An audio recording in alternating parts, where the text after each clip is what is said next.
Church के लिए कुछ भी सरप्राइज नहीं है। जो कुछ दुनिया में हो रहा है आपको पहले से बता दिया गया था। ने बीते कुछ सालों में से लगातार भविष्यवाणी करी कि आने वाले समय में बैंक्स में रखा हुआ पैसा सेफ नहीं है और अलग अलग समय के ऊपर उन्होंने भविष्यवाणी करी। तो आइए उन भविष्यवाणी के शब्दों को पहले देखते हैं। बैंकों ਦੇ ਵਿੱਚ ਆਉਣ ਵਾਲੇ ਟਾਈਮ 'ਚ ਪੈਸਾ ਰੱਖਣਾ ਸੇਫ ਨਹੀਂ ਹੋਏਗਾ। ਕਿਸੇ ਨੇ ਸੋਚਿਆ ਨਹੀਂ ਹੋਗਾ ਕਿ ਐਦਾਂ ਦਾ ਮੈਸੇਜ ਵੀ ਚਰਚ ਦੇ ਸਕਦੀ ਹੈ ਕਿ ਆਉਣ ਵਾਲੇ ਟਾਈਮ 'ਚ ਕਰੰਸੀ ਫੇਲ ਹੋਣ ਵਾਲੀ ਹੈ ਔਰ ਉਹ ਲੋਕਾਂ ਨੂੰ ਝਟਕਾ ਲੱਗਣਾ ਜਿਨ੍ਹਾਂ ਦੇ ਸਾਰੇ ਪੈਸੇ ਬੈਂਕ ਦੇ ਵਿੱਚ ਨੇ। ਤੇ ਇੱਕ ਦਿਨ ਬੈਂਕ ਨੇ ਕਹਿਣਾ ਭਾਜੀ ਛੱਡੋ ਪਿਛਲਾ ਸਾਡਾ ਵੀ ਜ਼ੀਰੋ ਹੋ ਗਿਆ ਤੁਹਾਡਾ भी जीरो है। कि एक दिन आप सुबह उठोगे और बैंक वाले बोलेंगे आपके पैसे finish, cash finish, digital currency. एक दिन इंटरनेट खुलेगा और पता लगेगा कि जो हमने डिजिटल करेंसी खरीदी थी उसका तो नामो निशान भी आज इंटरनेट पे नहीं है। जो मैं आपको प्रोफेटिक वर्ड दे रहा हूं अभी सालों से, जब वॉर क्या अभी तब तो लोग झूम रहे थे मजे में। कोविड से पहले की बातें हैं ये, याद है कि नहीं याद है? सब कुछ इजाफे में था, प्लस था, बैंक्स अच्छे थे, लेकिन मैं कहा लोग डूबेंगे, बैंक डूबेंगे, सब कुछ हो रहा है वो। मैंने आपको बताया था कि अगर आपका सारा पैसा बैंकों में है तो आप एक डेंजरस पोजीशन में हैं। आपके पास लैंड होनी चाहिए, जमीन होनी चाहिए, सोना होना चाहिए, चांदी होनी चाहिए, पशु होने चाहिए, घर होने चाहिए। जिनके पास ये होंगे वो अमीर होंगे। आने वाले समय में जो इकोनॉमिक प्रॉब्लम्स होंगी उन्हें आप डिनाई नहीं कर सकते। प्रार्थना के बाद भी लोगों पर वो होंगी। मैं फिर कह रहा हूं, आने वाले समय में कौन बचेगा? जिसका पैसा बैंक में होगा वो नहीं। और आज परमेश्वर के दास के द्वारा बोले गए उन वर्ड्स को हम पूरा होते हुए देख रहे हैं। बैंक्स के बंद होने की न्यूज हम अलग अलग चैनल्स के ऊपर सुन रहे हैं। उनसे बैंक में पैसा रखे कि बैंक में पैसा रखना बंद कर दे। कल शादी है मेरी लड़की की। सीनियर सिटीजन है जिसका इंटरेस्ट के ऊपर ही घर चलता है। कब मिलेगा पैसा? सेविंग के बचत रहता है, इसकी वजह से हम लोग आके रखते हैं ना, इधर सेविंग करते हैं। बैंक में डालेगा अभी कौन? बैंक का ही सेफ्टी नहीं है।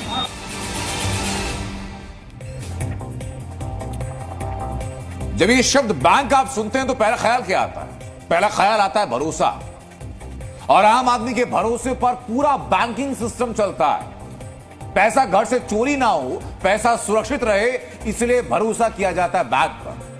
आपको पता तक नहीं चलता कि आपका वही बैंक, आपके उसी बैंक में बेईमानी होती है। और जब पता चलता है और आपको बताया जाता है कि बैंक में जमा सारा पैसा फ्रीज हो चुका है, सारा पैसा रोक दिया गया, एक नया पैसा जो अपने खाते में आपने जमा किया उसमें से आप एक नया पैसा निकाल नहीं सकते।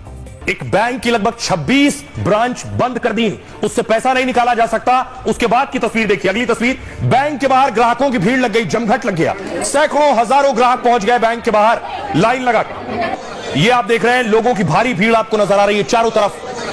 ताला लगा है, बैंक के बगल में एटीएम है जो सर्विस में नहीं है, उसमें कैश ही नहीं बचा है। देखिए जरा, बैंक पर बैन और लाखों लोग बेचैन हैं।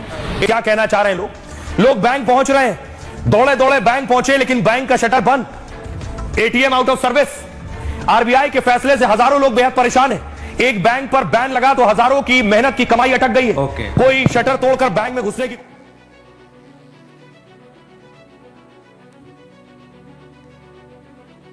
आई थिंक ये कल परसों की न्यूज है। आई थिंक 2-3 दिन 4 दिन पहले की। कुछ लोगों की प्रॉब्लम यह है कि जब उन्हें मैसेज दिया जाता है उन्हें तब समझ नहीं आता। इसको प्रीचिंग करो प्लीज, और अंदर से निकलो। चलो 10 लोग बाहर आओ, चलो। लेकिन जब उन्हें ये चीजें आती हैं नजर होते हुए कि अब पूरी हो रही हैं, फिर उन्हें समझ आता है, ओ ये तो हमें तब बताया गया था जब ऐसी कोई न्यूज नहीं थी, कोई चीज ऐसी नहीं थी।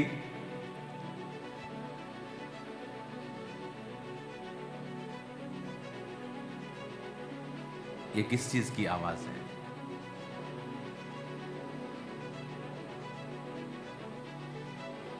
लास्ट में चेक करके आओ। हालेलुया। कितने मेरी बातों को समझ रहे हैं? अपने पड़ोसी को बोलो बड़े ध्यान से सुनना। फिर से बोलो अपने पड़ोसी को,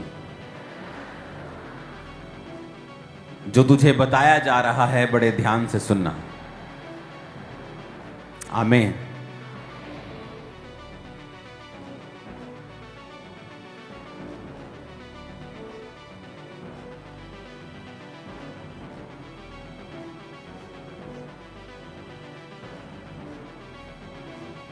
ऊंची आवाज में हालेलुया बोलो जरा। अब जो चीजें आप आज इंटरनेट पे होते हुए देख रहे हो फलाना एक्सपोज हो गया, ढमकाना, जब मैं ये चीजें बता रहा था तब लोग भाषण दे रहे थे प्यार के ऊपर।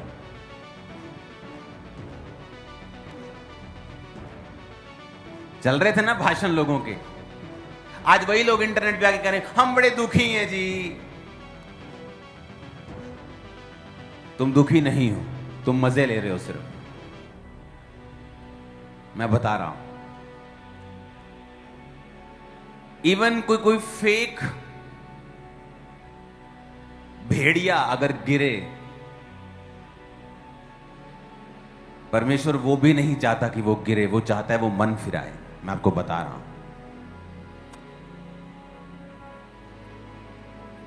कोई पाप में जाकर गिर जाए और उसको सजा मिले तो परमेश्वर खुश नहीं है उसे सजा देके। मैं आपको यह भी बता रहा हूं, क्योंकि परमेश्वर यह चाहता है कि हम सब बचें। अगर कोई पाप में भी है, चाहे वो सेवक भी क्यों ना हो, वो भी बचे। इसलिए जो वर्तमान में हो रहा है मैं उस पर कभी भी रिएक्ट नहीं करता हूं, क्योंकि मुझे वही बोलना है जो पवित्र आत्मा ने मुझे बोला। और जब मैंने बोलना है, मुझे किसी की परवाह नहीं है कि कोई क्या भाषण दे रहा है प्यार के ऊपर। अब तुम्हारा प्यार कहां है? अब तुम भी वही चीज बोल रहे हो जो मैं 2 साल पहले बोल रहा था। कितने मेरी बात को समझ रहे हैं? अब तुम भी वही बोल रहे हो। प्रॉब्लम ये तुम्हारी स्पिरिचुअल आईज बंद हैं और तुम, मैं व्लॉगर की तरह नहीं हूं कि आज का व्लॉग और कल का व्लॉग, आज क्या हो रहा है और कल क्या हो रहा है। हम परमेश्वर के दास हैं, हमें आने वाले समय में दिखता है ये होगा और ये होगा, ये होगा, ऐसा ही होगा। अगर आप इस वीडियो को दोबारा चला के देखा, मैंने कहा सुबह एक दिन आप उठेंगे और आपको मालूम होगा कि आप अपने बैंक में से पैसा नहीं निकाल सकते।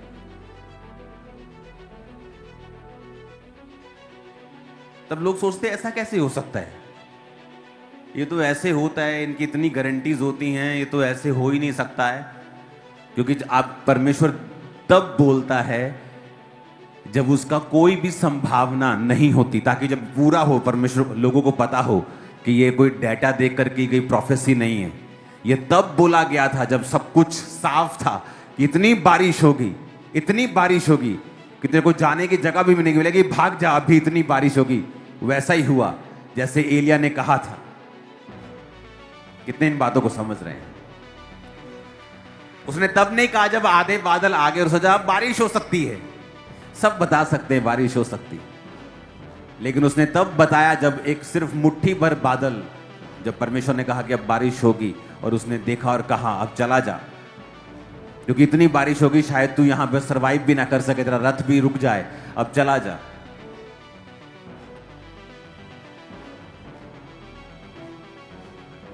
कुछ लोग गिरने पर किसी के आनंद मनाते हैं। क्या यह भी शैतानी नहीं है? क्या आपको लगता है कि किसी के गिरने पर परमेश्वर आनंदित होता है, या किसी को सजा देने पर वो आनंदित नहीं होता, वो दुखी होता है? लेकिन अब ये उस बंदे की चॉइस है कि वो करैक्टर में ढीला है या करैक्टर में सही नहीं है, उसने पवित्रताई को छोड़ दिया है, ये उसकी चॉइस है। परमेश्वर इससे दुखी है और वो चाहता है हर बंदा, हर पास्टर, हर प्रॉफिट, हर अपोस्टल, हर सेवक बचे। वो यही चाहता है। हालेलुया। लेकिन लोग, अगुवाई करने वाले भी कई बार अंधे हैं। जब उनको सालों पहले बातें बताई जाती हैं, वो बोलते नहीं, इनमें प्यार नहीं है। अब वही बात तुम बोल रहे हो अब अपने वचन को मैच कर लो जो तुमने 2 साल पहले कहा था। मैच नहीं होगा तुम्हारा, लेकिन मेरा वही है जो 2 साल पहले भी था और आज भी है। मेरा चेंज नहीं हुआ, तुम्हारे कहने से भी बदला नहीं, लोगों के ओपिनियन से बदला नहीं, क्योंकि आप अगर परमेश्वर के करीब हैं, आपको वो बोलना है और उस पर खड़े रहना होता है जो परमेश्वर ने आपको कहा है। कोई मायने नहीं करता डाटा क्या बोलता है, दुनिया क्या कहती है, लोग क्या कहते हैं, यहां तक कि परिवार भी क्या कहता है। आपको वो कहना है जो परमेश्वर कहते हैं, क्योंकि आप इमीडिएट उसका रिजल्ट क्या आता है, कई बार हम उस पर कॉन्सेंट्रेट करते हैं, लेकिन परमेश्वर का जो दर्शन और उसका विजन और उसकी जो योजना होती है वो लंबे समय के लिए होती है, लास्ट तक, जनरेशंस तक होती है। हालेलुया।